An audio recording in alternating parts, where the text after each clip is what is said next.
Hello dear student. तो आज हम पढ़ेंगे इलेक्ट्रॉनिक कॉन्फ़िगरेशन के बारे में। इलेक्ट्रॉनिक विन्यास। इलेक्ट्रॉनिक विन्यास से होता क्या है? बेसिकली 11th का एक चैप्टर है अपना एटॉमिक स्ट्रक्चर, फिजिकल केमिस्ट्री का, उसमें पढ़ाया जाता है। तो अभी हम उस चैप्टर को ना पढ़ते हुए हम अंदर जाके इसी टॉपिक पे बात करते हैं, क्योंकि इसकी हमें काफी ज्यादा रिक्वायर होती है केमिस्ट्री में। एंड इसको पढ़ने के बाद हमें काफी चीजों के बारे में नॉलेज हो जाती है, जैसे अपना इलेक्ट्रॉन किस तरह से भरे जाते हैं, सेल क्या होते हैं, सब सेल क्या होते हैं, न्यूक्लियस क्या है, उन बेसिक बेसिक चीजें हमें पता चल जाती है। बाकी जब इन डेप्थ हम एटॉमिक स्ट्रक्चर को पढ़ेंगे तब भी इन चीजों को रिपीट कर लेंगे। तो इसको शुरू करने से पहले हमें थोड़ी बहुत नॉलेज होना जरूरी है एटॉमिक स्ट्रक्चर के बारे में। बेसिकली उसके बारे में तो पता होना ही चाहिए हमें। तो एटॉमिक स्ट्रक्चर के बारे में थोड़ा जान लेते हैं। इन डिटेल इसको नहीं पढ़ेंगे हम एटॉमिक स्ट्रक्चर को, बट थोड़ा बहुत जानते हैं। तो जो अपना एटॉमिक स्ट्रक्चर में क्या होता है, इसमें किसका रोल होता है? एटम का, यानी कि जो एटम की स्ट्रक्चर है उसी को बोलते हैं ना एटॉमिक स्ट्रक्चर, परमाणु संरचना। तो जो परमाणु की संरचना है वो किससे मिलकर बनी होती है? वो मिलकर बनी होती है अपनी इलेक्ट्रॉन, प्रोटॉन एंड न्यूट्रॉन, इनसे मिलकर बना होता है अपना एटम। तो एटम इन तीन चीजों से मिलकर बना होता है। इसमें भी यदि हम इन दो की बात करें, पर्टिकुलर इन दो की, तो इनसे मिलकर बना होता है नाभिक। एंड जो इलेक्ट्रॉन है ये इस नाभिक के चारों ओर इस तरह से सर्कुलर पाथ में गति करते हैं। इसको इधर बना लेते हैं एक बार हम। ये हो गया अपना नाभिक, नाभिक बोले तो न्यूक्लियस। एंड जो अपने इलेक्ट्रॉन है वो कुछ सर्कुलर पाथ में इस तरह से मोशन कर रहे हैं, इस तरह से। ये पाथ हो गया इलेक्ट्रॉन का, यहाँ पे इलेक्ट्रॉन चक्कर लगा रहे हैं इसमें। इसको क्या बोलते हैं हम? न्यूक्लियस। ये अपना, इसको बाहर लिख देता हूँ मैं इधर। ये अपना न्यूक्लियस हो गया। एंड न्यूक्लियस को हिंदी में क्या कहते हैं? नाभिक। ये मिलके बना होता है प्रोटॉन और न्यूट्रॉन से। इस पे नेगेटिव चार्ज नहीं होता है, इसीलिए इसमें पॉजिटिव आता है। ये काफी ठोस पार्ट होता है एटम का। ठोस किस लिए होता है? क्योंकि जो एटॉमिक स्ट्रक्चर आप पढ़ोगे उसमें आपको बताया जाएगा कि प्रोटॉन का द्रव्यमान क्या होता है, यानी कि mass of proton, mass of neutron and mass of electron. जो इनका मास होता है इन दोनों का, ये काफी ज्यादा होता है। यानी कि एवरेज ओवरऑल देखें एटम को, तो जो इलेक्ट्रॉन का मास है वो बिल्कुल नेग्लिजिबल होता है। इसका जो मास होता है वो प्रोटॉन के मास के कितना होता है?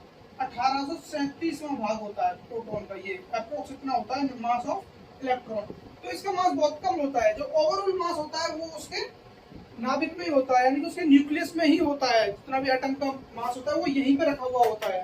तो यही इसका ठोस पार्ट होता है। आपको ये चीज समझ में आ गई। एंड जहां पे ये इलेक्ट्रॉन चक्कर लगाते हैं, इलेक्ट्रॉन गति करते हैं, उनको बोलते हैं सेल। ये जहां पे भी इलेक्ट्रॉन घूम रहे हैं इनमें, इनको क्या बोलते हैं? सेल बोलते हैं इनको।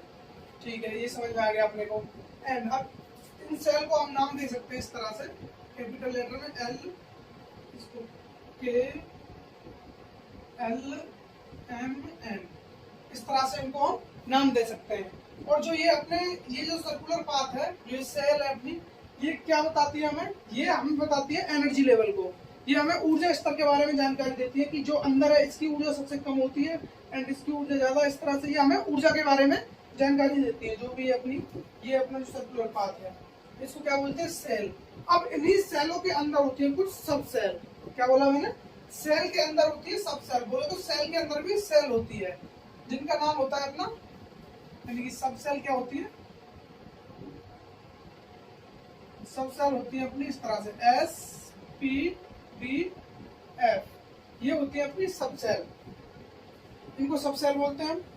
जो सब सेल है इसके अंदर, इस सब सेल के अंदर जो अपना, इस सब सेल के अंदर होते हैं अपने ऑर्बिटल। क्या होते हैं? सब सेल के अंदर होते हैं ऑर्बिटल, कक्षक होते हैं इनके अंदर। तो इसके अंदर होता है एक ऑर्बिटल, इसके अंदर होता है 3 ऑर्बिटल, एंड इसके अंदर होते हैं 5 ऑर्बिटल, और इसके अंदर होते हैं 7 ऑर्बिटल। ये आपको पता होना चाहिए। ये क्या है? ऑर्बिटल, कक्षक।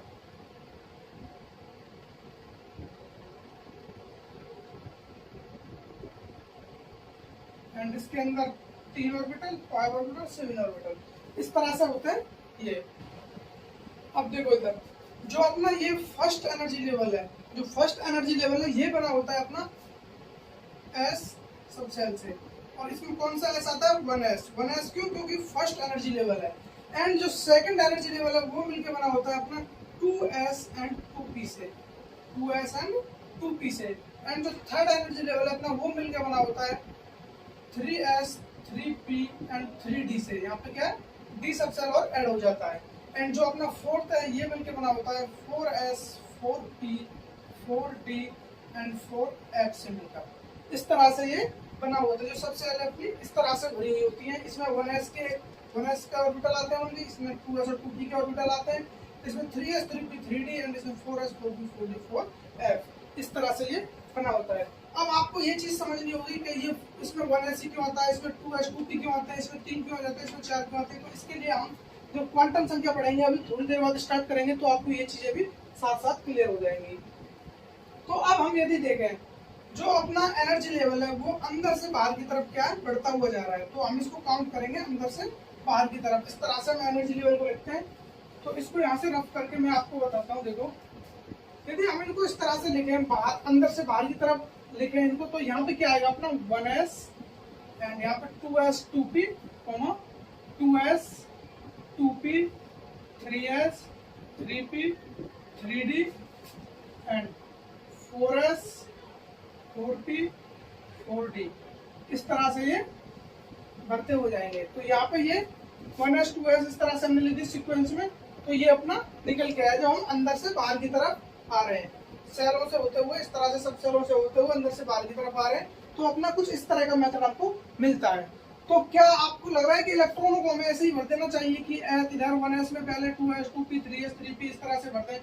यदि इतना आसान होता इलेक्ट्रॉनों को भरना कि हम इसी सीक्वेंस में इनमें इलेक्ट्रॉन भरते हुए चले जाए, क्योंकि एनर्जी लेवल इस तरह से आ रहा है बढ़ता हुआ, तो इसी तरह से हम इलेक्ट्रॉन भरते हुए चले जाए, तो फिर हमें ज्यादा मेहनत करने की आवश्यकता थी ही नहीं। तो फिर हमें इतनी चीजें नहीं पढ़नी होती, हम डायरेक्ट इसी तरह से भर देते हैं। क्योंकि जो इलेक्ट्रॉनिक विन्यास है वो इस चीज को फॉलो नहीं करता। तो उसके लिए अपना एक नियम होता है।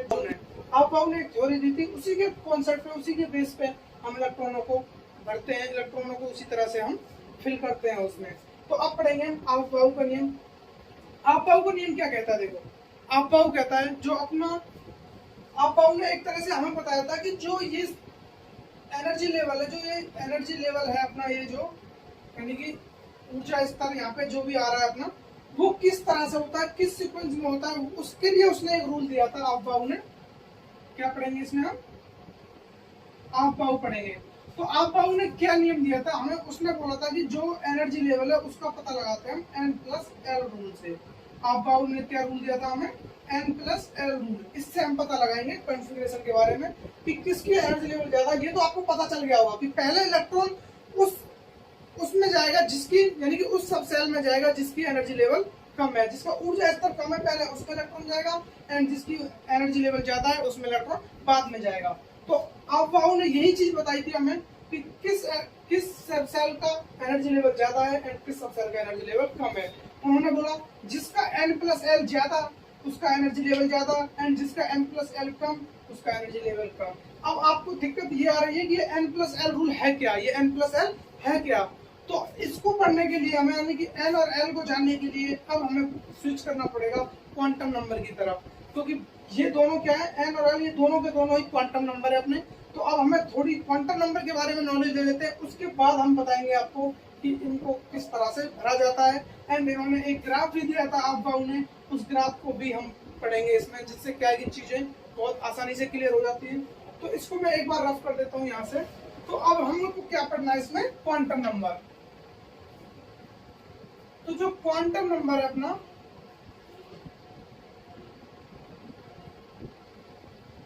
जो क्वांटम नंबर से वो अपना होते हैं 4 तरह के। कितने टाइप के होते हैं?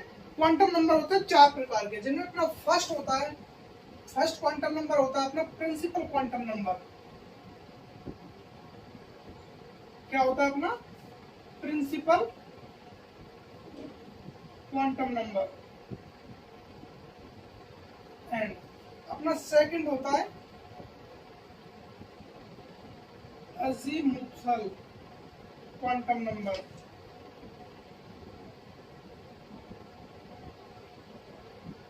इसको यहां से अभी के लिए रफ कर देते हैं। क्वांटम नंबर, जो अपना प्रिंसिपल क्वांटम नंबर है, इसको बोलते हैं हिंदी में मुख्य क्वांटम संख्या।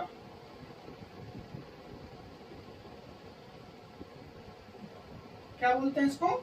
मुख्य क्वांटम संख्या। एंड इसे बोलते हैं द्विगंशी क्वांटम संख्या।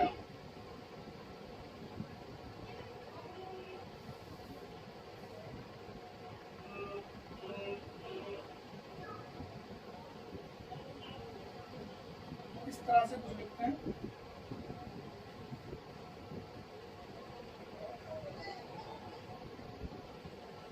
इसको क्या बोलते हैं? द्विगंशी क्वांटम संख्या। क्लियर?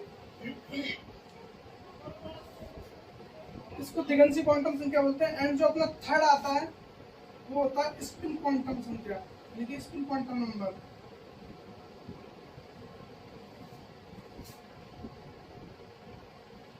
स्पिन क्वांटम क्या होता है? चक्रण क्वांटम संख्या।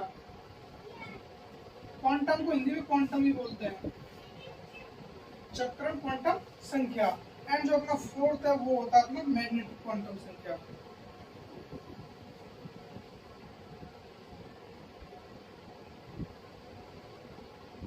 मैग्नेटिक क्वांटम नंबर, इसको बोलते हैं चुंबकीय क्वांटम संख्या। इसको बोलते हैं चुंबकीय क्वांटम संख्या। तो ये अपनी 4 क्वांटम संख्याएं, ये 4 क्वांटम नंबर अपने, इनके बारे में। अब जो अपने वो थे n+l रूल, अभी किसके बारे में बात कर रहे थे हम? अफवाह के बारे में। तो मैं इसको और रफ कर देता हूँ क्योंकि इसकी भी अब जरूरत हमें पड़ेगी नहीं। यहाँ पे ले लेते हैं अफवाह थ्योरी।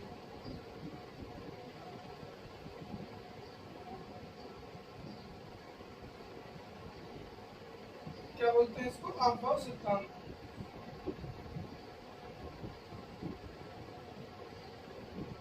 तो अफवाह सिद्धांत क्या कहता है हमसे? वो कहता है कि n+l रूल, ये इसने ये रूल दिया था n+l। इसने बोला कि पहले जो इलेक्ट्रॉन है वो उस सब सेल में जाएगा जिसके एनर्जी लेवल ज्यादा, एनर्जी लेवल कम है। एंड एनर्जी लेवल कम है इसका पता किससे लगेगा? जिसका n+l कम होगा उसका एनर्जी लेवल कम होगा, यानी n+l कम तो एनर्जी लेवल कम।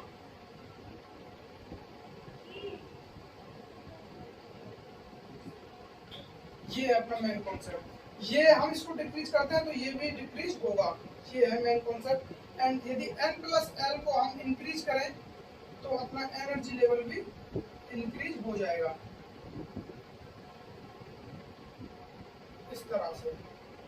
ये इसमें समझने वाली बात थी। एंड अब जो ये n+l है क्या है? ये निकल के आता है अपना क्वांटम से, क्योंकि जो प्रिंसिपल क्वांटम नंबर है इसको बोलते हैं हम, प्रिंसिपल क्वांटम नंबर को बोलते हैं हम स्मॉल n। एंड जो अपनी द्विगंशी क्वांटम नंबर है इसको बोलते हैं हम स्मॉल l। ये अपना समझने जैसा इसमें। एंड जो अपना ये है इसको तो हम s से डिनोट करते हैं और इसको हम स्मॉल n से। ये अपनी होती है। अब इसमें जो अपनी पढ़ने वाली चीजें हैं, दो नंबर अपने, ये तो ये हो गया अपना प्रिंसिपल क्वांटम नंबर एंड एक अपना ये अजीमुथ क्वांटम नंबर। ये दो अपने मेन है इसमें, क्योंकि इनके बारे में यहाँ पे बात होगी। जो अफवाहों ने बात की है वो इन 2 क्वांटम संख्याओं के बारे में बात की है, इनको अभी हमें इसमें नहीं पढ़ना है। ये अपने जब हम एटॉमिक स्ट्रक्चर पढ़ेंगे तब इनको हम क्लियर कर लेंगे उसमें। तो अभी के लिए इन 2 को तो हम नहीं पढ़ते हैं, इन 2 को तो हम छोड़ देते हैं। हालांकि इनके बारे में आप बेसिक जानना चाहोगे तो मैं बता दूंगा अभी इसी लेक्चर में। पहले हम इन 2 के बारे में बात करते हैं तब इनको देखेंगे। तो नीचे की 2 को मैं रफ कर देता हूँ इस तरह से। तो अब देखते हैं प्रिंसिपल क्वांटम नंबर क्या कहता है। प्रिंसिपल क्वांटम नंबर कहता है, यानी कि जो n है, n के मान क्या क्या हो सकते हैं? देखो हम ये ले लेते हैं n, प्रिंसिपल क्वांटम नंबर ले लेते हैं। तो प्रिंसिपल क्वांटम नंबर कहता है हमसे, प्रिंसिपल क्वांटम नंबर क्या बोलता है? Small n। इसका मान होता है 1, 2, 3, इस तरह से इसके मान होते हैं। ये जो हमें बताता है, ये बताता है हमें, यानी कि कितने सब सेल है, कितने सेलों के बारे में बताएगा, सब सेलों के बारे में बताएगा। एंड ये बता देगा हमें कि किसमें कितने इलेक्ट्रॉन आएंगे, एक सब सेल में कितने इलेक्ट्रॉन आते हैं, 2 सब सेल में कितने इलेक्ट्रॉन आएंगे, वो उस सब के बारे में हमें बेसिक नॉलेज देता है। तो हम इससे पता लगा सकते हैं कि जो सेल में सब सेलों की संख्या कितनी है। यानी कि हमारे को ये वो बोलते हैं कि n सेल में क्या दिया हुआ हो, n सेल में सब सेलों की संख्या, सब सेल्स की संख्या ये निकालनी हो हमें। तो इसके लिए क्या होता है अपना n सेल में सब सेल की संख्या आती है n, ये आपको पता होना चाहिए। देखो जैसे बोले तो इसका मतलब क्या है, यहाँ पे दिया हुआ अपने को ये पॉजिटिव, ये अपना न्यूक्लियस हो गया एंड ये यहाँ पे इलेक्ट्रॉन चक्कर लगा रहे हैं इस तरह से। तो मैंने आपको बताया हुआ है कि जो ये अपना ये फर्स्ट एनर्जी लेवल है, ये second energy level, third energy level and fourth energy level, ये अपना इस तरह से है। तो यहाँ पे जो अपना ये कौन सा है अपना 1 फर्स्ट सेकंड थर्ड फोर्थ। अब इसमें सब सेल कितने आते हैं इसका पता कौन बताता है हमें? ये कहता है कि एन सेल में सब सेलों की संख्या होती है एन। यदि हम इस वाले देखें फर्स्ट एनर्जी लेवल में सब सेलों की संख्या देखें तो फर्स्ट एल में सब एन बराबर 1 के लिए, यानी कि एन बराबर 1 में फर्स्ट एनर्जी लेवल में जो एन है ये क्या है? मुख्य क्वांटम संख्या है। मुख्य क्वांटम संख्या क्या बताता है हमें? ये बताता है सेलों की संख्या, सेलों की संख्या बताता है ये। उसके साथ साथ हमें सब सेलों की संख्या भी बताता है। ये कहता है कि जिस सब सेल में ये है अपना एनर्जी लेवल को बताता है। यहाँ पे ये क्या है? एनर्जी लेवल है। First energy level, second energy level, third energy level. यदि हम इस एन की जगह यहाँ पे ले लेते हैं एन बराबर 1, तो एन बराबर 1 में सब सेलों की संख्या देखें तो एन बराबर 1 के लिए कितनी होती है सब सेलों की संख्या? 1। तो यहाँ पे सब सेल आ जाएंगे 1 अपने। एंड एन बराबर 2 के लिए सब सेल कितने हो जाएंगे? 2। तो एन बराबर 2 कौन सा है? ये वाला एन बराबर 2। तो इसमें सब सेल कितने आते हैं? 2। दो सब सेल कौन से हैं? एक आएगा अपना 2s, एक आता है अपना 2p। यहाँ पे ओनली 1s, क्योंकि हम s से स्टार्ट करेंगे। जो सबसे कम एनर्जी लेवल है वो s का ही है। तो 1s हो गया, 2s 2p। एंड n बराबर 3 के लिए करेंगे हम। n बराबर 3, ये अपना 3 है। ये 3 के लिए देखें तो 3 के लिए सब सेलों की संख्या आती है 3। तो 3 सब सेल कौन कौन से हैं? वो एक तो होगा 3s, एक होगा 3p एंड एक अपना अगला ऐड हो जाएगा 3d, इस तरह से। एंड जो अपना फोर्थ एनर्जी लेवल है, फोर्थ एनर्जी लेवल n बराबर 4 तक है, तो अपनी सब सेलों की संख्या आती है n, तो 4 ही आएगी। तो ये इसमें आ जाते हैं 4s, 4p, 4d and 4f, इस तरह से। तो ये सब सेलों की संख्या निकालना आ गया हमको, क्योंकि हमने अभी वहां पे मैंने बोला था कि हम क्वांटम संख्या से पता लगा सकते हैं कि इसमें कितने सब सेल है। ठीक है, सब सेलों की संख्या का पता चल गया। अब हमें बताना हो कि सब सेल में, यानी कि एक सब सेल में कितने ऑर्बिटल है, यानी कि सब सेल में ऑर्बिटलों की संख्या निकालनी हो हमें। तो यहाँ पे लिख लो आप, ये हमें सब सेल में ऑर्बिटलों की संख्या बता देता है।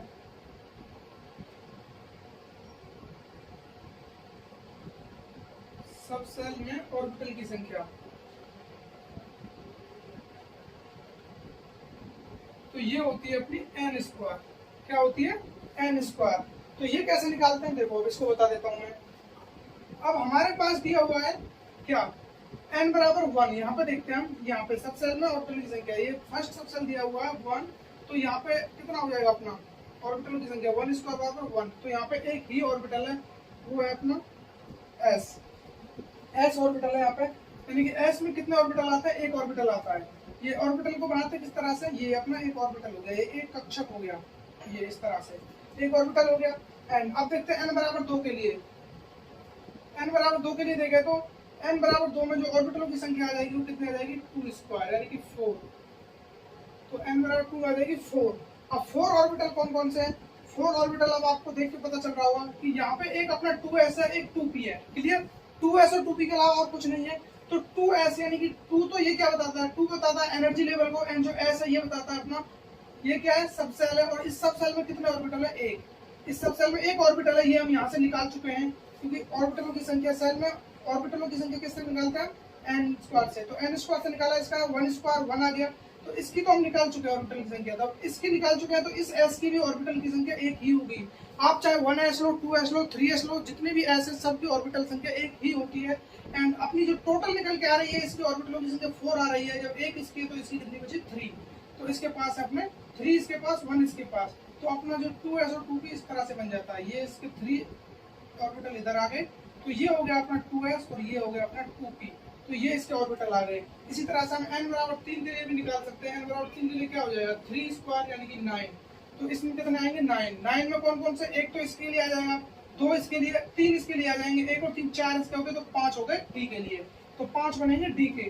तो इसको हम इस तरह से बना सकते हैं, 2s 2p बन गया अपना। इसके लिए देखते हैं 3s 3p के लिए, तो ये तो क्या 3s का।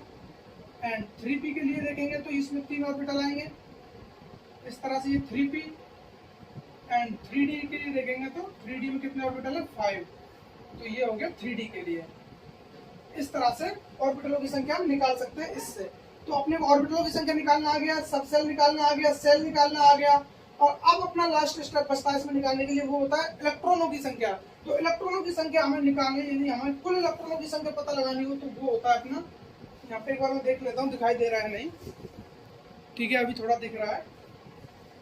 तो यहाँ पे मैं किसको रफ करूं, इसको मिटा देता हूं। यदि अब मुझे निकालना हो इलेक्ट्रॉनों की कुल संख्या, यानी कि इलेक्ट्रॉनों की कुल संख्या मुझे निकालनी हो किसी भी सब सेल में, तो उसके लिए क्या फॉर्मूला अपने पास, वो है 2n²।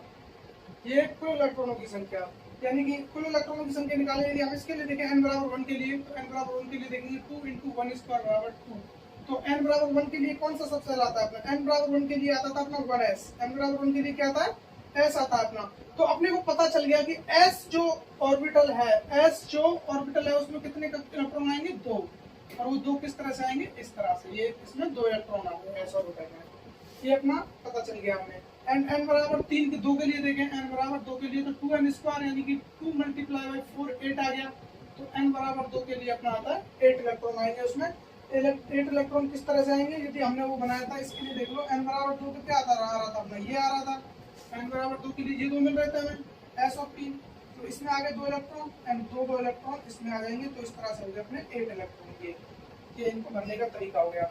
अब इलेक्ट्रॉनों को भरने के लिए, इसके लिए अपने अलग अलग भाई साहब है। जो पाउली है उसने बोला था कि इलेक्ट्रॉन विपरीत चक्रण में भरे जाते हैं। पाउली ने क्या बोला कि एक इलेक्ट्रॉन आप ऐसे डाल रहे हो तो दूसरा इलेक्ट्रॉन आपको ऐसे डालना पड़ेगा, इस तरह से। ये पाउली ने बोला था, ये उसका नियम हो गया। इसमें कई नियम आते हैं। एंड जो अपना एक था हुंड ने क्या बोला, हुंड ने, ये सब चीजें आपको पढ़ाई जाएंगी। हुंड ने बोला कि यदि आप इलेक्ट्रॉन डाल रहे हो इस तरह से, अपने लिए ये दिया हुआ हो, मान लो कि 3p वाला दिया हुआ है, p वाला दिया हुआ हो, p में क्या है 3 ऑर्बिटल होते हैं। यदि आपको इनमें इलेक्ट्रॉन डालना हो तो पहले आप एक एक ऑर्बिटल में इस तरह से डालेंगे। यदि तीनों ऑर्बिटल फुल हो जाते हैं उसके बाद आप रिपीट करोगे विपरीत चक्रण में, इस तरह से। ये हुंड ने बोला था।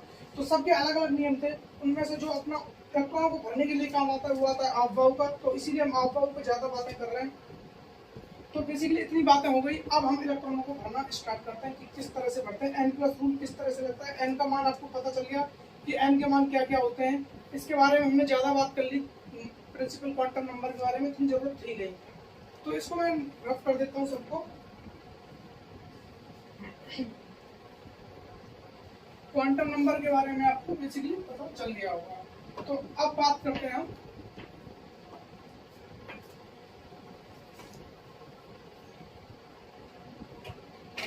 नेक्स्ट बात करेंगे इसके बारे में, एजीमुथल।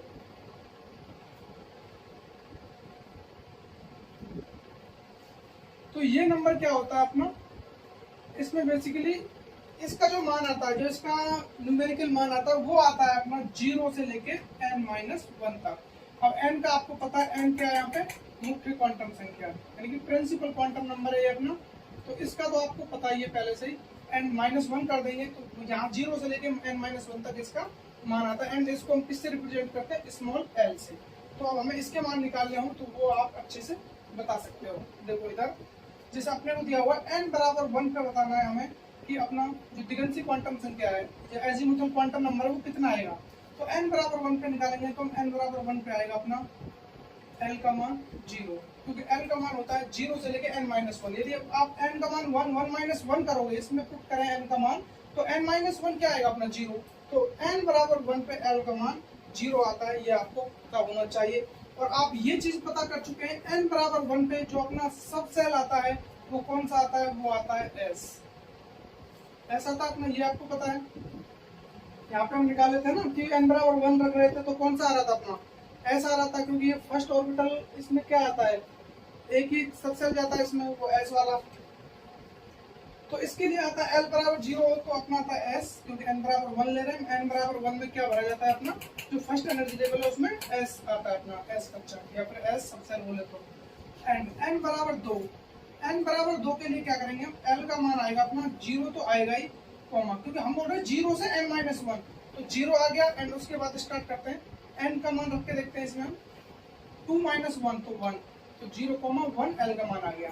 जब n बराबर 2 रख रहे हैं तो l बराबर आ रहा है अपना 0,1। तो इसके लिए l बराबर 2, 0 के लिए क्या आएगा अपना, p आएगा, p सब सेल आएगा अपना। तो n बराबर 2 के लिए p सब सेल आ गया। ये आपको पता ही है कि p सब सेल में कितने अपने वो होते हैं, इसमें कितने कक्षक होते हैं, कितने ऑर्बिटल होते हैं, 3। इसमें कितने ऑर्बिटल होते हैं, 1। एंड इसको मैं रफ कर देता हूँ। अब यदि हम n बराबर 3 लें तो l बराबर आएगा अपना 0,1,2, इस तरह से। तो यहाँ पे अपना निकल के आता है n बराबर 3 के लिए l बराबर का हाईएस्ट मान आता है जो 2 आता है, तो इसमें अपना आएगा t। एंड l बराबर 4 के लिए देखें, सॉरी n बराबर 4 के लिए देखें तो l का मान आता है 0 1 2 3। जो हाईएस्ट मान आता है l का, यानी जो अपना ये एजीमुथल क्वांटम नंबर उसका हाईएस्ट मान आएगा n बराबर 4 पे 3 आएगा, तो 3 आएगा तो इसके लिए आता है अपना f। तो ये इस तरह से आते हैं। यदि l का हमें पता चल गया, l का मान 1 है, तो यहाँ पे 0 के लिए क्या आता है s आ गया। l बराबर 1 के लिए हाईएस्ट क्या आएगा p। अब यहाँ पे इस तरह से लिख सकते हैं, l बराबर 0,1 है तो यहाँ पे s, p। n बराबर 3 के लिए l बराबर आता है 0 1 2, तो 0 के लिए हम लिख सकते हैं s, 1 के लिए p एंड 2 के लिए लिख सकते हैं d।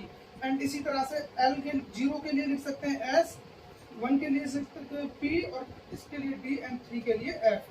तो इस तरह से इसके लिए s हो गया, sp spd spdf। ये आपको समझ में आ गए होंगे कि इनको हम किस तरह से लिख रहे हैं। अब आपको n भी पता चल गया, l भी पता चल गया। अब हम देखते हैं n प्लस l रूल को। n प्लस l रूल से हम क्या एनर्जी लेवल के बारे में पता लगा सकते हैं। तो n प्लस l रूल को मैं आपको पढ़ाऊंगा, उससे पहले मैं अब आपको बता देता हूँ, जो आपका उन्हें एक अपने को ग्राफ दिया था, उस ग्राफ से चीजों को किस तरह से समझते हैं, जो इलेक्ट्रॉन है उनको किस तरह से भरे जाते हैं, वो लिखने के लिए इन्होंने एक ग्राफ बनाया था। उस ग्राफ को यहाँ पे समझते हैं और उसी ग्राफ में इस नियम को हम अप्लाई करेंगे जो अपना n प्लस l रूल है। यदि आपको मैं बताऊंगा कि ये चीजें इसलिए यहाँ पे रखी गई है, तो इसको मैं एक बार रफ कर देता हूँ। आपको ये चीज याद रखना, n बराबर 1 के लिए हमेशा इसका मान कम आता है, जो इसका हाईएस्ट मान आता है ना, ये n से एक कम आता है। जब n बराबर 1 लेंगे तो हाईएस्ट 0 जाएगा, n बराबर 2 लेंगे तो हाईएस्ट 1 जाएगा, n बराबर 3 लेंगे तो हाईएस्ट 2 जाएगा, n बराबर 4 के लिए हाईएस्ट 3 जाएगा। तो पता चल गया 0 के लिए s, 1 के लिए p एंड 2 के लिए d, 3 के लिए f। अब मैं इसको रफ कर देता हूँ एंड आपको मैं अल्फा का जो ग्राफ है वो आपको मैं यहाँ पे ड्रॉ करके दिखाता हूँ। तो इधर देखिए आप, ये समझ में आना चाहिए जो भी मैं बता रहा हूँ। देखो यहाँ पे कुछ इस तरह से, ये फर्स्ट एनर्जी लेवल है अपना, क्लियर। ये फर्स्ट एनर्जी लेवल है एंड ये सेकंड, थर्ड, फोर्थ, फिफ्थ, इस तरह से अपने एनर्जी लेवल दिए हुए हैं हमें। एनर्जी लेवल मैंने आपको बता ही दिया है कि ऊर्जा स्तर, यानी कि जिसमें कम ऊर्जा होगी उसमें इलेक्ट्रॉन पहले जाएगा, जिसमें ऊर्जा ज्यादा होगी उसमें इलेक्ट्रॉन बाद में जाएगा। तो ये मैंने कुछ इस तरह से, ये मैंने एक कॉलम बना लिया और इसमें मैंने आपको दिखा दिया एनर्जी लेवल। अब ये जो अपना फर्स्ट एनर्जी लेवल है, ये आपको पता है इसमें क्या रहता है s। ये हमने अभी पढ़ लिया है मुख्य क्वांटम संख्या से, जो प्रिंसिपल क्वांटम नंबर है उससे हमने ये चीज पता कर ली है।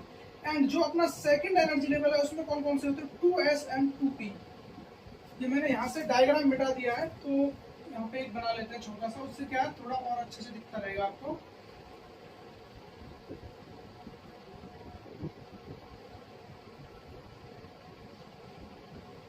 इस तरह से बताया था मैंने। ये अपना था 1 में क्या था अपना s, 1s था, इसमें 2s, 2p, 3s, 3p and 3d थे, 4s, 4p, 4d and 4f, इस तरह से थे। तो इसमें फर्स्ट एनर्जी लेवल में s था अपना, ये first energy level. Second energy 2s, 2p। Third energy level में था अपना 3s, 3p and 3d। Fourth energy level में था 4s, 4p, 4d, इस तरह से। फिफ्थ एनर्जी लेवल में था 5s, 5s, 5p, 5d, 5f, इस तरह से। 4s, 4p, 4d, 4f, यहीं से भी हो जाता है, f तो फोर्थ से ही आ जाता है, तो फोर्थ में f अपने पास है। ये अपना इस तरह से कुछ उसने बताया था। अब इनको हम इस तरह से यूं सर्कल बना देते हैं, यूं ये गोला गोला बना लो इनके ऊपर, उससे क्या थोड़ा अच्छा दिखेगा आपको। ये मैंने सबको गोले में बंद कर दिया इस तरह से, क्लियर। अब हमें स्टार्ट करना है इलेक्ट्रॉन को भरना। इलेक्ट्रॉन कहाँ से स्टार्ट होगा एंड कहाँ पे खत्म होगा। तो इलेक्ट्रॉन, अब हमने शुरुआत कहाँ से की थी, आपको पता है फर्स्ट एनर्जी लेवल से की थी। इसके जो फर्स्ट ये अपना एनर्जी लेवल है, इसकी जो एनर्जी सबसे कम होती है, तो यहीं से स्टार्ट करेंगे। पर ये जो स्टार्ट है ये कुछ इस तरह से भरे जाते हैं। आपको जो इसमें लाइनिंग करनी है वो इस तरह से, एरो आपको टेढ़े टेढ़े बनाने इस तरह से, ये इधर से इधर भरेगा एंड इसमें जो इलेक्ट्रॉन जाएगा पीछे से आएगा इधर एंड इधर जाके ये इलेक्ट्रॉन भरे जाएंगे इसमें।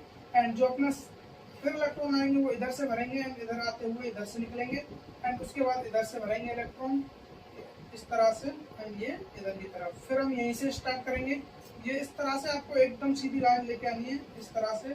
फिर यहाँ से स्टार्ट कट हो गया, इस तरह से भरते हुए यहाँ से भरेंगे, फिर इस तरह से। तो ये है इलेक्ट्रॉन भरने का एक प्रॉपर तरीका जो कि आप लोगों ने बताया था। और ये जो उन्होंने ये जो ग्राफ निकाला था ये उसी के बेस पे निकाला था, उन्होंने n+l रूल दिया था, जो n+l रूल से ही उन्होंने ये चीज फाइंड की थी। अब ये किस तरह से फाइंड की थी वो मैं आपको बताता हूँ। देखो अब आप पहले इस चीज को लिख लो। थोड़ी देर पहले जब हमने ये डायग्राम बनाया था तो यहाँ से चीज क्या, यहाँ से अपना जो टर्म आ रही थी निकल के क्या आ रही थी, वो इस तरह से निकल के आ रही थी 1s 2s 2p 3s 3p 3d 4, यहाँ पे 4s 4p 4d and 5s 4d 4f, फिर 5s 5p, इस तरह से चल रही थी वो। क्योंकि मैंने बोला था कि ये अपना जो है इसमें अपना कोई भी रोल इसका इस तरह से नहीं है, इलेक्ट्रॉन इस तरह से नहीं भरे जाते हैं, ये नियम के बिल्कुल विरुद्ध है। तो ये था अपना, इस तरह से हम एनर्जी लेवल को देखें कि अंदर से बाहर की तरफ निकल के आए तो अपना कुछ इस तरह का लेवल मिलता है, जबकि ये बिल्कुल रॉन्ग है। अब जो आपका ने बताया था अब उसको लिख लेते हैं एक बार। उसने क्या बोला, पहले जाएगा 1s में, इसमें जाएगा 1s में, ठीक है डाल देते हैं। उसके बाद 2s, उसके बाद 2s के बाद क्या आ गया अपना, फिर इधर से 2p, 2p के बाद 3s, 3s के बाद फिर से अपना 3p, 3p के बाद अपना क्या आ रहा है 4s। अब जो अंतर आया वो यहीं से स्टार्ट हुआ। अब इधर देखिए आप, यहाँ 3p के बाद क्या है अपना 4s, एंड जो यहाँ 3p के बाद आ रहा है अपना 3d। तो जो अपना मेन डिफरेंस है वो यहीं से आता है, यही हमें एनर्जी लेवल के बारे में बताएगा। अब इसी चीज को हम अप्लाई करके देखेंगे। आप इधर देखो बस, तो ये आ गया 4s, 4s के बाद अब 3d का नंबर आया इधर, वहां पे 3d पहले ही आ गया था, 3d के बाद 4p 5s, 4p इधर से फिर अपना 5s, 5s के बाद अपना 4d 5p, 4d 5p, इस तरह से ये भरे जाते हैं। इसके बाद फिर अपना 4f स्टार्ट होता है। तो ये है इस तरह का कुछ सीक्वेंस भरने का। यहाँ पे हमने देखा अभी 4s के बाद 3d आता है, वहां पे 3d के बाद 4s आ रहा था। तो ये चीजें हैं जो गड़बड़ हुई थी इसमें, तो इसीलिए इन्होंने एक रूल दिया था और इसी को हमें फॉलो करते हुए अब इलेक्ट्रॉनिक विन्यास करना है, इलेक्ट्रॉनों को हमें भरना है। तो अब देखते हैं, आपको मैं एक एग्जांपल देता हूँ, उससे आपको अच्छे से समझ में आ जाएगा। इधर देखो, ये दिया हुआ है हमें Na11, सोडियम 11 दिया हुआ है हमें। 11 का मतलब है यहाँ पे ये क्या है, इस पे इलेक्ट्रॉन है, एटॉमिक नंबर बोलते हैं इसको, एटॉमिक नंबर। एटॉमिक नंबर को हिंदी में क्या बोलते हैं, परमाणु क्रमांक। जो परमाणु क्रमांक है यही होती है अपनी इलेक्ट्रॉनों की संख्या, जितना इसका परमाणु क्रमांक उतने ही इसके पास इलेक्ट्रॉन। ये चीज आप समझ लो। अब आप इसको समझो इस तरह से, देखो पहले हम इसको इस तरह से बिछा लिया हमने इन सबको इस सीक्वेंस में, इसी तरह से हम यहाँ पे लिख लेते हैं। मैं ये एनर्जी लेवल को थोड़ा मिटा देता हूँ, ये आप नोट कर लेना, इसको मैं रफ करके अब इसको हम देखते हैं। यहाँ पे मैं उन सब चीजों को यहाँ पे बना देता हूँ इस तरह से, 1s 2s 2p 3s, 3s के बाद 3p, 3p के बाद आता है अपना 4s 3d। इस तरह से हमने ये भर लिया यहाँ पे। अब देखते हैं, जो ये सोडियम है अपना 11, इसके पास कितने इलेक्ट्रॉन है, 11। अब ये इलेक्ट्रॉनों को भरना स्टार्ट करेगा इसमें। और अब मैं इससे पहले आपको एक चीज और बता दिया था, मैंने क्या बोला था, जो अपने इसके पास है यानी कि s के पास कितने इलेक्ट्रॉन ले सकता है, 2 इलेक्ट्रॉन, क्योंकि इसके पास एक ही कक्षा के बस। यहाँ पे देख लो, l से हमने निकाला था, l बराबर 0 के लिए आता था s, l बराबर 1 के लिए आता था p, l बराबर 2 के लिए आता है d, एंड l बराबर 3 के लिए आता है अपना f। ये चीज आपको मैंने बता दी थी। अब इसमें जो इलेक्ट्रॉन आते हैं, s में आते हैं 2 इलेक्ट्रॉन, p में आते हैं अपने 6 इलेक्ट्रॉन, एंड d में आते हैं अपने 10 इलेक्ट्रॉन, एंड f में आते हैं अपने 14 इलेक्ट्रॉन। ये इलेक्ट्रॉनों को भरने के हुए हैं। इसमें इतने इलेक्ट्रॉन है, इसमें 4 का अंतर है। देखो 2 में 4 ऐड करो 6, 6 में 4 ऐड करो 10, 10 में 4 ऐड करो 14। इस तरह से इलेक्ट्रॉन भरे जाते हैं एजीमुथल क्वांटम नंबर और प्रिंसिपल क्वांटम नंबर से। ये चीज मैंने आपको बता दी थी कि यहाँ पे जो अपने इलेक्ट्रॉन है वो इस तरह से भरे जाएंगे, p में इतने आएंगे, d में इतने जाएंगे, इसमें इतने आएंगे। l हमने निकाल लिया, n हमने निकाल लिया। ये सब चीजें हमें पता होते हुए अब हम इसको आगे देखते हैं। तो अब हमें ये भी पता निकाल लिया था कि जो s में कितने ऑर्बिटल होते हैं। s में होते हैं अपने पास एक ऑर्बिटल। एक ऑर्बिटल में कितने इलेक्ट्रॉन आते हैं, 2 इलेक्ट्रॉन। एक ऑर्बिटल में 2 इलेक्ट्रॉन आते हैं, इसके पास होते हैं एक ऑर्बिटल है तो उसमें 2 इलेक्ट्रॉन आएंगे। ये देखो, ये इलेक्ट्रॉनों की संख्या है 2, तो इसमें 2 इलेक्ट्रॉन, तो इसने अपने 2 इलेक्ट्रॉन ले लिए। इसको हम इलेक्ट्रॉन भरना स्टार्ट कर दिया, इलेक्ट्रॉन देने लगे सबको बारी बारी से। इसको इलेक्ट्रॉन दे दिया, ठीक है। उसके बाद अब आ गया 2s का नंबर। देखो इसमें एक चीज याद रखना, इसमें वो नियम फॉलो होता है जिसे आपने कहीं देखा होगा कि हम कहीं भी जाते हैं, कहीं भी कोई दावत होती है, कुछ भी होती है, वहां पे कुछ लोग बैठे होते हैं खाने के लिए। एंड जो खिलाने वाला होता है वो कोई भी सामान लेके आता है तो वो स्टार्ट करता है फर्स्ट रो से, जो भी स्टार्टिंग में होता है। अब वहां पे दो तरह के बंदे होते हैं। एक तो होता है अपना ऐसे कि यार मुझे सबको देना है एक एक बार, मतलब चाहे थोड़ा थोड़ा आए, मुझे सबके लिए खिलाना है, तो वो स्टार्ट कर देता है, सबको थोड़ा थोड़ा देते हुए वो लाइन को पार करता हुआ निकल जाता है। एंड कुछ बंदे ऐसे होते हैं जो सबसे पहले वाले लोग बैठे होते हैं, वो सारा का सारा खाना उन्हीं को देते चले जाते हैं। जो जितना मांग रहा है ले ले, बस जो जिसको भी चाहिए उतना उसको बोलो, वो दे देगा उसके लिए। तो दो तरह की सिचुएशन होती है। तो वहाँ यहाँ पे जो सिचुएशन है वो यही है कि जिसको जितना चाहिए वो ले ले, बस जितने तेरे को रिक्वायर है ले ले। पीछे वाले भाड़ में जाए, उनको मिले ना मिले वो उनका मैटर नहीं है, उनको बस ये वो खिलाने के लिए लाया, वो अपनी ट्रे में पूरी लेके आया, तुझे जितनी चाहिए तू ले ले, बाकी जिसको मिले या ना मिले। तो एज भाई साहब ने बोला मेरी है मैक्सिमम जो मेरी कैपेबिलिटी वो 2 की है, मुझे 2 चाहिए, 2 पूड़ियाँ चाहिए मुझे। तो इसको भाई साहब आए, वो सोडियम भाई साहब आए, 11 पूड़ियाँ लेके 2 इसको दे दी उसने कि ठीक है तुझे 2 चाहिए 2 रख ले। 2s के पास गया, इसने बोला इसके पास भी तो s ऑर्बिटल है ना, तो s तो हमेशा कहता है कि मुझे तो 2 ही चाहिए, बस इसने भी अपनी 2 ले ली। उसके बाद 2p का नंबर आया, 2p के पास गया, वो 2p के पास जाने p कितने लेता है 6 इलेक्ट्रॉन, p का मुझे तो 6 इलेक्ट्रॉन चाहिए, तो इसको भी 6 दे दिए। 6 देने के बाद s के पास गया, एस बोला कि मेरी तो आदत है मैं 3s हूँ 4s हूँ 5s जितना भी एस हूँ, मुझे 2 इलेक्ट्रॉन चाहिए बस, सबकी यही कंडीशन है। तो उसके बाद अब वो सोच रहा है कि पहले मैं देख तो लूँ जितने मांग रहा है इतने मेरे पास है भी या नहीं, क्योंकि वो 11 पूरी लेके चला, लिमिटेड चीज है उसके पास, यहाँ पे अनलिमिटेड बंदे बैठे हुए खाने के लिए। तो यहाँ पे 2 2 4 इसकी पूरी जा चुकी है, 6 इधर, 10 पूरी ऑलमोस्ट खत्म हो चुकी है। अब इसके पास ओनली 1 पूरी बची है और इसको चाहिए भाई साहब को 2। एस कहता है कि मुझे 2 चाहिए। उसने कहा 1 है मेरे पास, तुझे लेनी है तो ले लो, नहीं तो कोई बात नहीं है। तो उसने कहा ठीक है 1 है वो दे दे, तो इसके लिए मिली 1 पूरी। अब बाकी के 3 भाई साहब खाली बैठे रह गए। उसने बोला सॉरी अब हमारे पास खाने को कुछ भी नहीं है, तो इनको वहां से भगा दिया। तो इनके लिए कुछ नहीं था तो वो बैठ के क्या करेंगे इधर, तो उनको हटा दिया। तो इस तरह से अब जो ये बन गया है ये है अपना ओरिजिनल इलेक्ट्रॉनिक कॉन्फ़िगरेशन। इस तरह से हम इलेक्ट्रॉनिक कॉन्फ़िगरेशन करते हैं। ये इलेक्ट्रॉनिक विन्यास होता है अपना, इलेक्ट्रॉनों को इस सीक्वेंस में भरते हैं, इस तरह से भरा जाता है। ये नहीं कि इसको 1 दे दिया उसको 2 दे दिए फिर अगले कक्षक में चले गए। देखो इसने बोला था ये भी फेल हो गया था, इसमें सीक्वेंस में चल रहे थे हम कि पहले first energy level, second energy level, third, fourth, but ये जो रूल निकल गया इस तरह से फर्स्ट सेकंड, ये आप बाबू ने फेल कर दिया इसको। वो किस बेस पे किया, वो n+l रूल बेस पे किया। तो n+l की बारी अब आ जाती है। यहाँ से देखो n+l क्या कहता है, अपने को इस तरह से दिया हुआ है। देखो मैं इधर ही बोलूं, मैंने क्या बोला यहाँ पे कि जो यहाँ पे क्या मतलब हुआ इसका 3d और 4s, इसका क्या मतलब है कि जो 4s का एनर्जी लेवल है वो क्या है, कम है 3d से। 4s का एनर्जी लेवल कम है 3d से, यही मतलब हुआ ना यहाँ पे। 4s का एनर्जी लेवल 3d से कैसे कम हो सकता है, वो चीज यहाँ पे देखनी है हमको। देखो इधर लिखा हुआ है 4s एंड यहाँ पे लिखा हुआ है 3d पहले, या फिर आप इसकी बजाय एक हल्का एग्जांपल ले लो, उसको मैं उसके बाद बताऊंगा। 2s और 2p लेते हैं, क्या लेते हैं 2s और 2p, ये ले लिया हमने। तो 2 यहाँ पे क्या बता रहा है, 2 बेसिकली हमें बता रहा है, ये बता रहा है हमें एनर्जी लेवल को, ये एनर्जी लेवल को बताता है 2। और एनर्जी लेवल कौन बताता है, मुख्य क्वांटम संख्या है, ये बेसिकली स्मॉल n को बता रहा है, प्रिंसिपल क्वांटम नंबर को बता रहा है 2। क्लियर। एंड अब जो s है अपना, ये चीज हमें पता है, s के लिए l का मान होता है 0, s के लिए l का मान होता है 0। ये हम दिगंसी क्वांटम संख्या एजीमुथल क्वांटम नंबर में पढ़ चुके हैं कि s के लिए l का मान 0 होता है। जब l का मान 0 हो गया तो n+l करेंगे हम, तो n+l का मान हो गया, n का मान 2 + 0 = 2। तो इसके लिए आया अपना 2, तो इसके लिए 2 आता है अपना। एंड 2p के लिए बात करते हैं। अब 2p के लिए भी l का मान अपना वही 2 है, n का मान क्या है यहाँ पे 2 है, ये क्या है मुख्य क्वांटम संख्या है, क्योंकि ये हमें एनर्जी लेवल को बता रहा है यहाँ पे। एंड जो p अपना, p का मतलब हुआ कि p का मतलब हुआ यहाँ पे l बराबर 1, p आने का मतलब है l बराबर 1। तो इसके लिए हम देखें यदि n+l रूल, तो n+l का मान निकल के आता है इसका 2 + 2 = 4।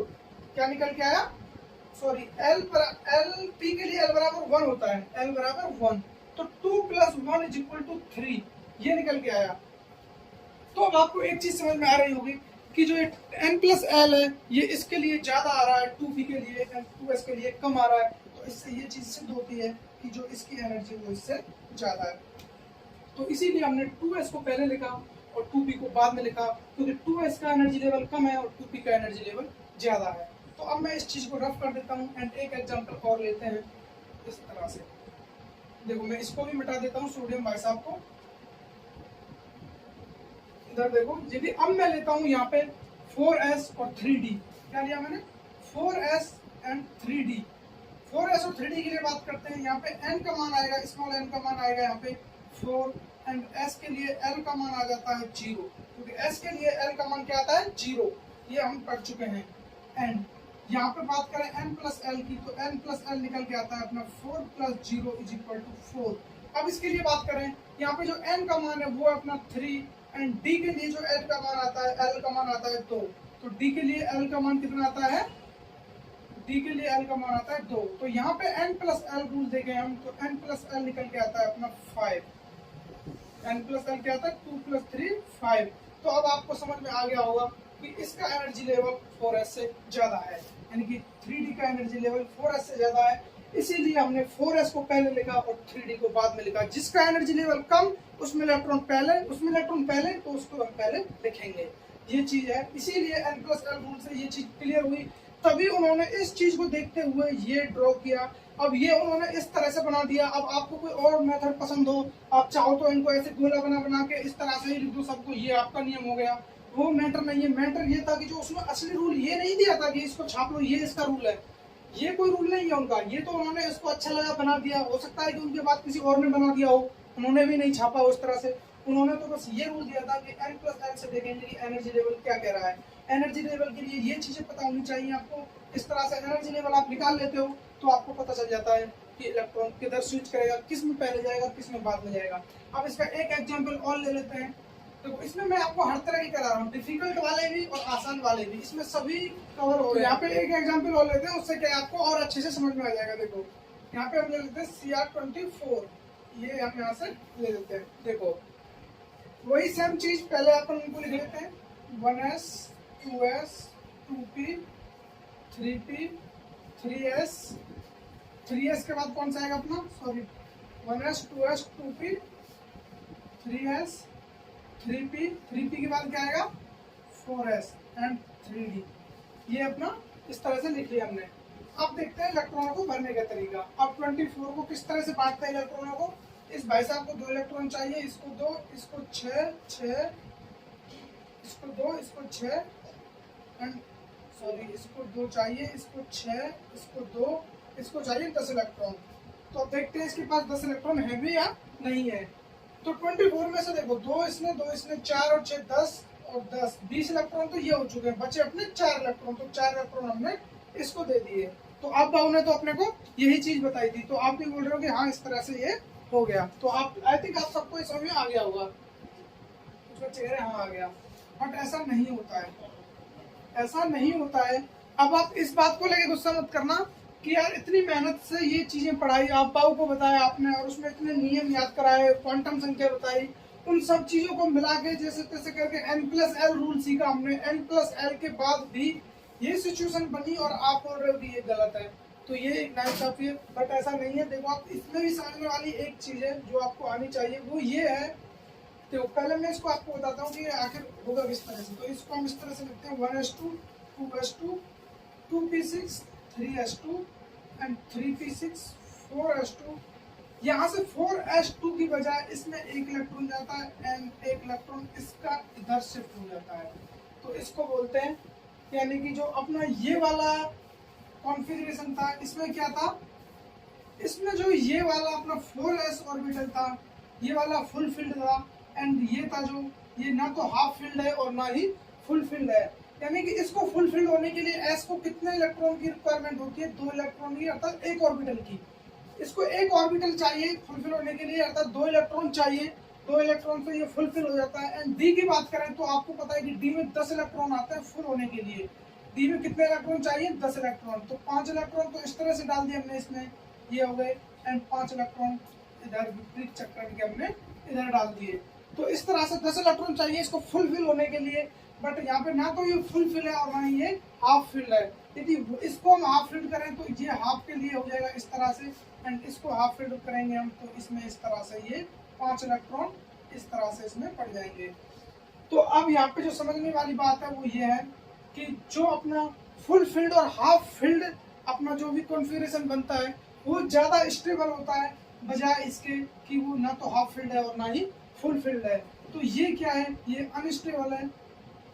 ये क्या है, अनस्टेबल है, एंड ये वाला जो बना है अपना ये स्टेबल है। और केमिस्ट्री में जो भी अनस्टेबल है उसकी तो जगह है ही नहीं, उन चीजों को पढ़ते हैं जो केवल स्टेबल हो। तो यहाँ पे जो सिचुएशन बनी, हमने क्या किया, 4s से एक इलेक्ट्रॉन यानी कि इससे हमने इसके लिए दे दिया, तो इसके पास हो गया 4s1 एंड ये हो गया 3d फाइल। अब आप समझ रहे होंगे कि ये भी हाफ फिल्ड हो गया, ये भी हाफ फिल्ड हो गया, बट इसमें प्रॉब्लम एक ये आई थी हमें कि 4s2 ये अपना फुल फिल्ड था मस्त अपना, एंड इसको हमने फुल फिल की बजाय हाफ फिल कर दिया। बट इससे क्या, इसका फायदा हो गया डी का, यानी कि ओवरऑल देखें तो हम, यानी कि जब इसका स्टेबिलिटी देखें तो इसकी स्टेबिलिटी इन दोनों हाफ फील्ड की बजाय कम पड़ जाती है, क्योंकि यहाँ पे एक तो फुल फील्ड है, अच्छी बात है, बट दूसरा ना तो हाफ फील्ड है और ना ही फुल फील्ड है, यहाँ कम से कम दोनों हाफ फील्ड तो मिल रहा है हमें। तो जब भी आप इसके लिए आप एक पॉइंट डाल लेना, उस पॉइंट में आपको लिखना क्या है, उसमें आपको ये चीज लिखनी है, देखो जब भी कुछ ऐसी सिचुएशन बने, यानी कि एस में 2 इलेक्ट्रॉन जा रहे हैं अपने, एंड जो अपना अगला डी आता है, डी में इस तरह से 4 इलेक्ट्रॉन पड़े हुए हों, एस में 2 डी में 4, तो जो इसको लिखने का बेस्ट तरीका है अपना वो ये है, एस में 1 इलेक्ट्रॉन देंगे एंड डी के लिए हम 5 इलेक्ट्रॉन देंगे। तो ये तो हो गया अपना अनस्टेबल, इसको क्या बोलेंगे, अनस्टेबल, एंड अपना ये होता है स्टेबल, ये स्टेबलाइज होता है, ये अनस्टेबलाइज होता है, तो इसलिए ये लिखना पसंद करेंगे ना कि ये।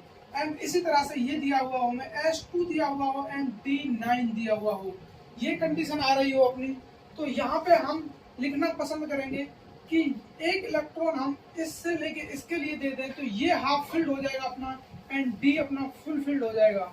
अब यहाँ पे आप देखिए, यहाँ पे आप कह रहे होंगे कि हमने यहाँ पे क्या अच्छा काम किया, एक फुल फील्ड था उसको हाफ फील्ड करके हमने दूसरे को फुल फील्ड कर दिया, तो क्या अच्छा हुआ, देखो अच्छा हुआ। यहाँ पे ये अच्छा हुआ कि यहाँ पे ये फुल फील्ड था, फुल फील्ड हमें मिल गया यहाँ पे, ठीक है बराबर। यहाँ पे ये ना फुल फील्ड था ना ये हाफ फील्ड था, ना तो ये पूरी तरह से भरा हुआ था और ना ये आधी तरह से भरा हुआ है, बट यहाँ पे ये कम से कम आधी तरह से भर गया और ये पूरी तरह से भर चुका है। तो यहाँ पे बोल सकते हैं ये ज्यादा स्टेबल होगा, क्योंकि ये फुल फील्ड हाफ फील्ड दोनों कंडीशन अप्लाई है, एंड यहाँ पे ओनली फुल फील्ड है, हाफ फील्ड तो है ही नहीं, ना ये दोनों फुल फील्ड है। तो इस तरह से जब भी ये सिचुएशन बने, 2 कंडीशन बने, इसमें आप याद रखना इलेक्ट्रॉन इस तरह से जाएगा, क्योंकि यहाँ पे हमें दोनों कक्षक भरे हुए मिलते हैं, या फिर दोनों कक्षक फिक्स अमाउंट में आधे मिलते हैं। यहाँ पे ना तो आधा है वो ना पूरा है, ये पूरा है ठीक है, बट इसकी कोई सिचुएशन नहीं है। तो ये पॉइंट है आपको बताने जैसा। इसके बेस पे हम एक एग्जाम्पल लिख लेते हैं, सिंपल सा एग्जाम्पल है अपने पास। अच्छा, इसको दूसरे तरीके से लिखे हम, जो तरीका मैंने बताया था बोरबरी वाला, उससे कैसे लिखेंगे देखो। अपने इसमें इलेक्ट्रॉन देखते हैं ये मैं रफ कर देता हूँ यहाँ से, देखो ये है 1s2, यानी कि 1 जो अपना energy level, first energy level है उसमें इलेक्ट्रॉन है 2, तो 2 कॉमा, सेकंड एनर्जी लेवल में 8, एंड थर्ड एनर्जी लेवल में देखते हैं अपने 2 इलेक्ट्रॉन इधर एंड 6 इलेक्ट्रॉन इधर, 6 और 2 8, 5 इधर, तो 8 और 5 13 इलेक्ट्रॉन इस तरह से, एंड 4s में 1 इलेक्ट्रॉन। तो इसका जो कॉन्फ़िगरेशन होगा वो इस तरह से होगा। और यदि इसका निकालेंगे हम तो इसमें गड़बड़ा जाएगा, इसमें क्या होगा 2 8, इधर अपना एक कम रह जाएगा 12 एंड यहाँ पे 2 हो जाएगा, तो ये गलत हो जाएगा क्योंकि ये अनस्टेबल है, ये ज्यादा स्टेबल नहीं होता है, ये वाला अपना स्टेबल होता है। ये बोरबरी के अनुसार है, किसके अनुसार, बोरबरी के अनुसार। और ये है अपना जो आप लोग पढ़े, आप लोगों ने इस तरह से बताया हमें। तो अब इसमें इसका हम एक एग्जाम्पल और ले लेते हैं, उसके बाद ये अपना लेक्चर समाप्त हो जाएगा। तो देखो एग्जाम्पल ये ले लेते हैं, CU ले लेते हैं, कितना होता है अपना 29, ये है अपना CU, इसको लिख लेते हैं। अब इसको कॉन्फ़िगरेशन लिखते हैं, इसका वही चीज लिख लेते हैं यहाँ पे 1s 2s 3s 3p and 4s 3d, 1s 2s के बाद सॉरी 2p रह गया अपना, 2p 3s 3p 3s 3p 4s 3d, इस तरह से। अब देखते हैं यहाँ पे 29 इलेक्ट्रॉन भरने हमको, यहाँ पे 29 इलेक्ट्रॉन भरने, तो 1s इसके लिए 2 इलेक्ट्रॉन इसने ले लिए इसमें से, एंड 2 इलेक्ट्रॉन इसने, 6 इलेक्ट्रॉन 2 इलेक्ट्रॉन 6 इलेक्ट्रॉन 2 इलेक्ट्रॉन। अब इसके लिए देखते हैं कितने इलेक्ट्रॉन अपने पास बचे हुए हैं। तो यहाँ पे देखेंगे 2 4 और 6 10 और 10 20 इलेक्ट्रॉन यहाँ तक हो चुके हैं अपने पास बचे हैं 9 इलेक्ट्रॉन। यदि उसके अनुसार देखें हम तो 9 इलेक्ट्रॉन इधर चले जाएंगे, बट यहाँ पे वही सिचुएशन आ रही है, क्योंकि यहाँ पे जो कंडीशन बन रही है वो ये वाली कंडीशन बन रही है 2 और 9 वाली। तो इसको ऐसा ना लिखने की बजाय इसको हम लिखना प्रिफेयर करेंगे 1s2 2s2 2p6 3s2 3p6 4s में 1 जाएगा एंड 3d 9 जाएगा इसमें, सॉरी 3d 10 एक इलेक्ट्रॉन इसका इसके लिए दे देंगे। तो ये भी फुल फील्ड हो गया एंड ये अपना हाफ फील्ड हो गया। तो ये अपना लिखने का तरीका है इसको, ना कि ये, क्योंकि यहाँ पे ज्यादा स्टेबल है, ये यहाँ पे ज्यादा स्टेबल है एंड यहाँ पे ये क्या है, अनस्टेबल है। तो ये आपको समझ में आना चाहिए, इससे हमें पता चल जाता है कि इलेक्ट्रॉन को किस तरह से भरा जाएगा और किस तरह से नहीं भरा जाएगा। तो आज के इस लेक्चर को हम यहीं पे समाप्त करेंगे। इलेक्ट्रॉनिक कन्फिगरेशन के बारे में बताना था वो हमने बता दिया आपको। उसमें जो जो ये अपना एक एडवांस पॉइंट बोल सकते हैं इसको, ये चीजें कई जगह नहीं बताई जाती हैं कि इलेक्ट्रॉन को इस तरह से क्यों डाला जाता है, वही इनका क्योंकि स्टेबिलिटी के आधार पर इनको देखा जाता है हमें। तो ये आपको पता चल गया कि हाफ फील्ड और फुल फील्ड की स्टेबिलिटी ज्यादा होती है अदरवाइज हाफ और फुल ना होने की बजाय। तो इस लेक्चर को हम आज यहीं पे समाप्त करेंगे और मिलेंगे आपसे किसी नए लेक्चर में। तब तक के लिए अपना ख्याल रखें, टेक केयर, बाय बाय।